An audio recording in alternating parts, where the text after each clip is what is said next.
And I never use LGBTQ+ tags when advertising my games, because I feel it's unnecessary. I don't care who plays as long as they behave. The horse's been poisoned.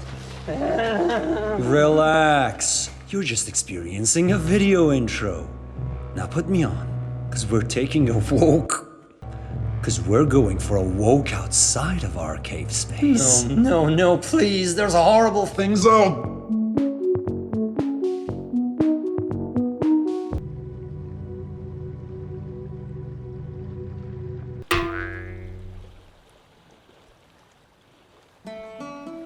That's a moderator in a large tabletop server. Why are we even looking at this? And who are you even talking to? To you, silly. I'm just not that good at making inwards eye contact. Let's get some more.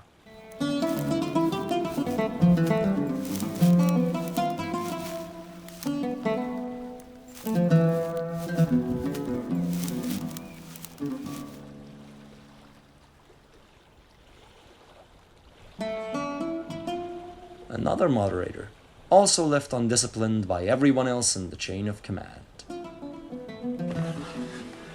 Okay, what point are you trying to make? Thanks for asking, character that I made to represent a permanently confused audience member. And it's to show that this can at least be challenged. And it's not just a bit of piss in the flow either. Gatekeeping is natural. I'm not going to spend 5 minutes on the preamble this time or beat around the bush because it deserves to be said flat out and it also deserves to be said loudly. However, by saying these words, I'm also making a commitment to adequately articulate why I have said them and explain what they actually mean. While he doesn't specifically bring up the LGBT and how wrong he is can fill a separate video of its own, the gatekeeping he tries to normalize through 13 minutes of misrepresentation is a weapon used by those who discriminate against my BTQ and other minorities too. There's 4 core messages in gatekeeping broadcasts, sometimes multiple in the same channel or even a single video. Message 1, we're under attack, where we fearmonger. It's that time of the month again, where yet another fake geek comes in to police everybody and tell actual geeks what they're allowed to like and do. If you thought these people couldn't sink any lower, clearly you haven't been paying attention. The absolute bologna sausage concept of gatekeeping, and that the gaming community, whether it's D&D or it was Magic the Gathering, is somehow not accepting of everybody from every background, because they would constantly be promoting articles about toxic males in Magic and gatekeeping and all these mysterious problems that never existed until they became popular. More from Wizards of the Coast, man. They're going nuts. These people are so dumb. They're basically making Dungeons and Dragons. They declared it racist. You got it pulled up? I do, yeah. Message 2, and it's them, where we paint a villainized reductive stereotype of you. Not even when they get their foot in the door, when they get the white part of their toenail in, they start bossing everybody around. Oh, we're not going to take away your characters. First thing they do is take away the character. Oh, we're not going to change the stories. They fucking change the stories. Oh, we're not trying to control everything. All they want is power. They come in and just ruin it. These are the same people that made fun of us when we were kids, are now coming around and acting like they're not allowed to play. That's never been the case. That's never been the case in my entire 20 plus years of playing games like D&D and Magic the Gathering. And just because people with short, brightly colored hair seem to think it is, maybe the problem is them and not everyone else. I got an idea. Let's get rid of the dungeons. We can keep the dragons, though. Okay, because dragons, their lives matter. Whoa, but there's different colored dragons, though, Tim. So when we get into that, we get into that part of it, though. No, but listen, we should call the game Diversity in Dragons. But it feels... And we got to get rid of the weapons. No weapons. The magic should all be healing. Well, words hurt nowadays, so for sure. It's weapons will just be words. The bad guys try to hurt your feelings. Oh. By calling you names. Okay. Oh, yeah, okay. Yeah. And they're fascists. Okay, yes. Perfect. So you team up with the dragons, and the bad guys are white people. Message 3, we're not gatekeeping, we're the real victims. It was already for everybody and their body, you joyless bitch. What the fuck are you talking about? Look, this is a cartoon from the 80s. It's got everybody in it. Nobody has ever been excluded. It's always been open to everybody. You didn't want anything to do with it because it was for nerds. But now that it's part of pop culture, you want to pretend to be offended that you were kept out by the nerdy boys. Stranger Things, the show you're watching that makes you want to pretend that you like D&D, has a black kid and a girl as part of the group. It's set in the time you're claiming these white boys wouldn't let darkies and vaginas in, and yet they're there. We weren't keeping anybody out. It was a lot of other people that were busy making fun of us for playing our nerd game. We would have loved you to be there. Message 4. Psych! We show you just how horrible we are and that we'll discriminate against you and make you feel like a weirdo while pretending to be good people. You know what? It's time to start fucking gatekeeping our communities. Come in with that, with more representation, shut the fuck up or get out. You come in with the pronouns he, she, them, zir, can get the fuck out. If you dye your hair multiple colors and you ain't in a band, wash that shit out or you gots to go. If you take pictures with your mouth open, close your mouth or get the fuck out. If you start talking about how impractical that female character's costume is, zip it or go. If you're like, what would change if we made this character a girl? Go. If you even think about saying cultural appropriation, you gotta go. If we hear any shit about making a straight character gay or trans, get out. If only certain actors can play certain characters because of get the fuck out. And if you're a feminist, you ain't gotta leave immediately, but we're gonna keep an eye on you. Cause you're where all this shit begins. All these problems stem from your fucked up sexist, racist, heterophobic ideology, so we're gonna treat you like a fucking sex offender. We're keeping our eyes on you. I support the trans community. I support you being trans. I support you living your best life. No matter what that means, as long as it doesn't hurt anyone else or infringe on anyone else's rights, then more power to you. Like, I couldn't be more clear that I don't care. If you want to say you're an androgynous tree person, seriously, do it. Now, that doesn't mean I might not poke fun at you, but I would never want to stop anyone from doing that. I would never discourage someone from being happy. My issue has only ever been with compelled speech. Pronouns suck. Now, in general, this tweet, he didn't say what pronouns. He didn't say, in particular, a particular pronoun. But, you get, you are stupid. Elon Musk blasted for posting transphobic meme mocking people who share their pronouns. Well, I do think it's funny. I'm not saying you shouldn't do it. I'm just saying it's funny. People do that and they're like, oh, I'm so progressive. Heap praise upon me, LGBTQ community. I am an ally. It's cringe. It's Twitter. It's like the definition of the least you could do. Again, it's not hate. It's just poking a little fun. There's nothing more, normal than being made fun of. And all of the die you have are it's a D20, but it's every side is 20. And then it's all 20s. It's all 20s. And then can you roll for hit, please? 20! Natural 20, you succeed. Wow, a natural 20. Good for you. And so by the way, we have participation trophies for any time you hit a 20. Participation trophy. With our upper echelon, buddy. In the video where you use a tabletop RPG as a prime example, when you conclude this ill-defined and fraudulent claim that gatekeeping is damaging, vile, prejudiced, and any other ist or phobic you can think of is nothing more than idiocy, propagated by those who fail to see the natural premise of rejecting others who would hurt your own experience.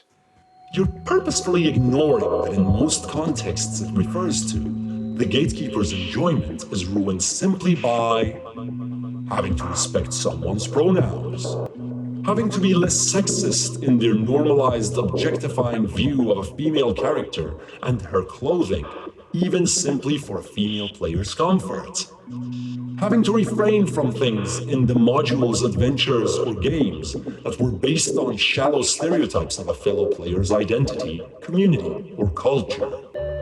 So a huge portion of gatekeeping is rooted in vile, prejudiced, and discriminatory aspects of minds and media.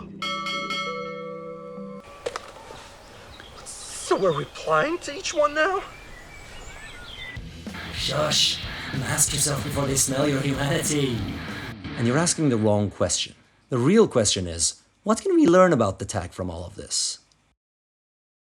Let's map out the arguments for and against the tag and see if we can reason them into answers. On the surface, there's almost no disagreement in the community that the message at its core is that of LGBTQ+ inclusivity. But when it comes to its efficacy and necessity, the community splits. Those who find it helpful and those who don't. Upon further questioning, however, most who didn't find it useful also revealed that they found it outright harmful, making the group who purely just found the tag futile to be the rarest of the three.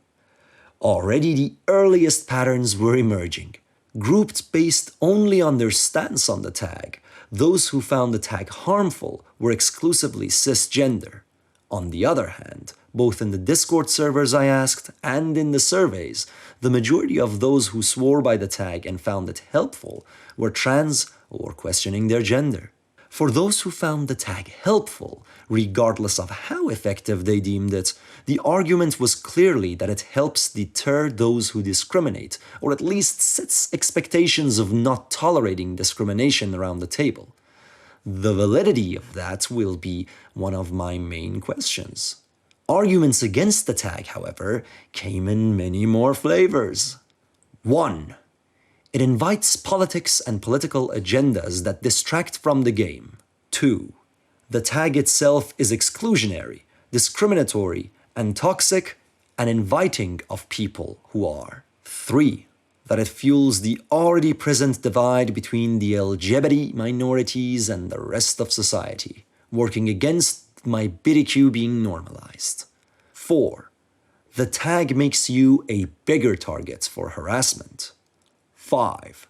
Implies people, posts, servers who don't use it are bad. And 6. Sets expectations for more inclusive tags. Now, before we begin going through all of these, it's important to note that the majority of our contributors, Discord server members, mods, survey fillers, and even owners of big servers, made multiple of these arguments as to why they find the tag harmful. As if someone put them in a convenient order to segue through, let's start with number 1. It claims that the people you'd find associated with the tag care more about politics and pushing an agenda than they do playing and enjoying an RPG. This comes straight from the image painted by the broadcasts of how there's an attack on your community by people who just want to boss you around, change what you love, and call you racist. Now, I could easily use examples of the responses I've gotten to show you that almost all who use the tag hate distractions to the game and their hobby as much as anyone else, and that they use it to find a group that's educated about the LGBT and accepting of it, so that no game time, energy, or mood is wasted on debating a member's identity or their rights to it. But in reality, it's much more complicated. The more you look into it, the more you realize that things indeed are political. Knowledge and respect about the LGBTQ+ is political. Knowledge and respect for pronouns, political. Knowledge and respect for what is or isn't disproportionate sexualization of women is political. Just like horrifyingly not too long ago, which bus seats African Americans were allowed to sit on was politics and political. The mere existence, respect for, and the human rights of a minority such as the trans community is politics. But what is very commonly missed is that the opposite of that is also true. Time is passing whether you like it or not, and wanting to conserve the current state of things is as much politics as wanting to progress to a new state. The only problem in this case is that in the current state, the trans community are being treated as weirdos. We're seen as attention-seeking, whining SJWs, our pronouns are not respected, and this norm is what so much of the conservative media wants to conserve. When you defend that norm or allow other players around the table to do so, it's just as political as that snowflake SJW cuck at your table who speaks up about it. But the snowflake has to get political just to ask for basic human rights, because the norm of your policies is alienating them. Which leads us to number 2, which claims that people who use the tag are discriminatory and toxic towards others who are not part of the minority. Now, being discriminated against just because you're cisgender is obviously wrong, and someone's trauma and bad experiences never ever justify them bullying you for it. So I don't mean to invalidate any such experiences you might have had when I point out that on a big enough scale for it to relate to that tag, that's not the context that this claim is made in. On the surface, it's usually presented that members of the GBTQ and its allies just bully you out of groups and want people kicked from games for no good reason. But when you push for an explanation, other things begin to show. This argument was made almost exclusively by those who believed that asking for pronouns to be respected is forcing one's beliefs onto others, or those who would allow people who in one particular example were against gay marriage to play around their table and consider that a respectful enough table. The more you ask for clarification on this claim, the more you realize that it's made in the previous context that we discussed, and that it assumes that having your pronouns respected isn't a right, and that not wanting to play with someone who doesn't believe in your identity or rights to marry means you are disrespectful and discriminatory. The world just is, you should deal with it, and asking to be treated as an equal is being a whiny party pooper. So of course, to someone with such a viewpoint, they are and always have been fair and decent. So it must be for no good reason that people were unhappy with them. And while I have yet to get entries with this stance from any trans participants, I have gotten many from non-straight participants. Those who have been normalized and accepted within society a considerable amount more than people whose comfort and demands they're now downplaying. It's a lot easier to accept both the abuser and the abused at your table and pretend that it's fair when you're not the direct target of bullying, and in fact, can easily take the abuser's side if you so choose to conform to the abuser's norm of decency. And that connects to number 3, the claim that the tag and sometimes other things like safe spaces are going to fuel the divide between the LGBT and the rest of society. Just look at the previous commonly made statements we went through.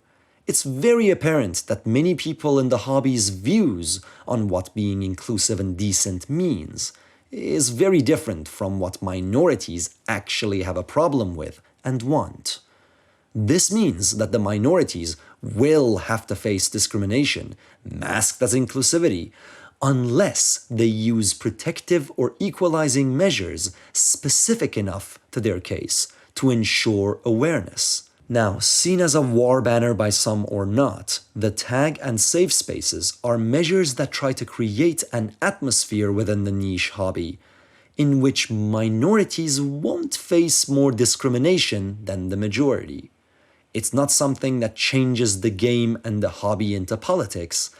It's something that changes the already discriminatory politics into inclusive ones to ensure maximum focus on the game. If every member of the LGBT just took the discrimination daily in every aspect of their life, including their RPG hobby, constantly went out on a limb and suffered rejection after rejection and kept trying and educating strangers on LGBTQ+ rights, more people would become allies of the minority. But that's just asking people to turn their valuable personal time into pure hell in order to hopefully get rights that they have been unjustly robbed off of. People will and have every right to want to have some hobby time and have fun instead of being discriminated against. The need for equalizing measures was not put there by the victims. It was put there by the oppressors who created an environment that doesn't allow a normal life to the victims without them. But even all of this explanation is assuming that the tag indeed is widening a gap. And I have reason to argue against that as well. In the essence of its nature, LGBTQ plus inclusive friendly is very similar to Black Lives Matter and gets very similar treatment too. It gives power to the minority and its message of inclusivity and equal rights, making it a voice that every individual who so chooses to can amplify. This indeed does bring out more negative reactions from those who are against those messages, but this is actually a good thing. You think that the gap has widened, because now at least attention is brought to how wide it always was. Things like the tag don't suddenly make people hate the minorities. They just threaten their already bigoted stance, enough to change their already hateful whispers into shouts. It just forces them to elaborate on their definition of inclusivity enough for the cracks to show. Which brings us to number 4. We've already established that the tag makes the arguments and tension bolder. This means people who have a problem with you are more likely to show their true nature earlier, instead of a couple of sessions into a campaign. It sets more of an expectation that there'd at least be an argument if someone is unhappy with something another person said. And all of this from the simple cultural impact of making the LGBTQ plus friendly stance known, not even from us declaring it effective or not yet. This is exactly why movements like All Lives Matter are bad faith, reactionary movements that do harm. They are put in place to distract from why extra attention to a minority was needed in the first place. It changes the argument from a focused discussion on what a minority want into a vague chant of superficial acceptance to everyone that hides the details needed for proper action and change. When LGBTQ plus friendly is used, it brings up arguments and tension like this video to bring to light details of how a specific community is disproportionately attacked and how we can stop it. So with all of that in mind, the answer to number 5 is a clear no. It does not imply you're a bad person if you don't use the tag. Only that the minorities related to it might not know your stance and therefore not risk joining your game or server. But when you speak against the tag specifically, it usually becomes a red flag that you likely are a bad person. When you spread misrepresentations of the tag, people who are aware of the tag might suspect that you've been fed more of the media I showed earlier that tries to fearmonger about the minorities and how they want to be treated. And finally, seemingly the most ridiculous, weird claim, number 6. The claim itself implies that demand for more inclusive tags is a bad thing and that using the tag causes that need. But then again, it's presented by people who think the tag is harmful, so maybe it's better if I present the strongest discovery in favor of the tag's efficacy before saying why I think more inclusive tags is a great thing. All of these claims against the tag that we looked into seem to come from viewpoints that minorities such as myself who use the tag see as discriminatory. Well, guess what? The most clear pattern in all of the conversations was that almost every anti-tag participant making those arguments said they would not use the tag, seek the tag, and have an aversion to joining games with the tag. A tag by the minority and its allies that symbolizes the rights and the decency that the minority itself actually demand. One that those who disagree with or are misinformed about just don't use or seek. Even if everything else in my insignificant research is brushed off as confirmation bias, without a doubt, it at least manages to show that the tag is an effective filter. So, why would it be bad if other minorities who have a different standard for what respecting people means see it and decide they want to be treated right too?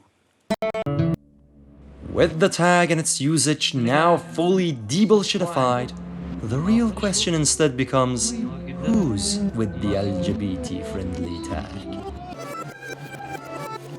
Did you really choose the title just to do that? And it's regardless of whether you use it or not.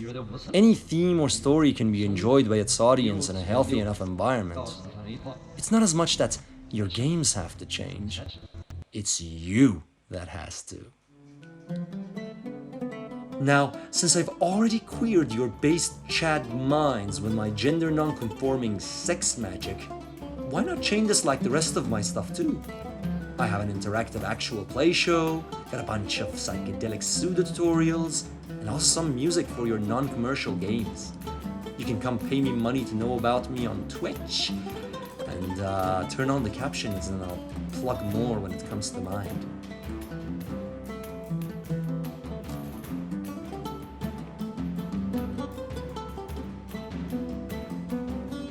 Give me money on Patreon!